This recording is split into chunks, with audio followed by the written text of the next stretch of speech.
Delegado mula sa Japan Ministry of Defense at Philippine Army bumisita sa Bicol Region para sa Humanitarian Assistance and Disaster Response Collaboration.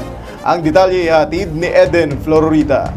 Bumisita sa Pilipinas sa mga delegado mula sa Japan Ministry of Defense kasama ang ilang kinatawan ng Philippine Army upang talakayin ang pagpapalakas ng kolaborasyon sa Humanitarian Assistance and Disaster Response or HADR.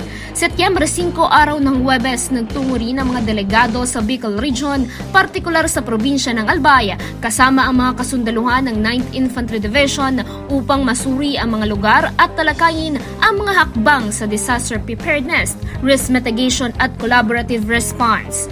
Ang layunin ng pagbisita ay upang alamin ang mga estratehiya ng dalawang bansa sa pagtugon sa sakuna at tuklasin kung paano makatutulong ang Japan sa Pilipinas sa oras ng kalamidad. Nais din ng dalawang panig na higit pang mapagtibay ang kanilang international partnership sa larangan ng humanitarian assistance at disaster response.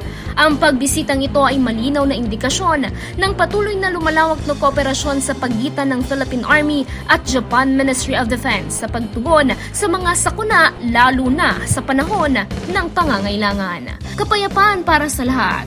Eden Florita, Spear News.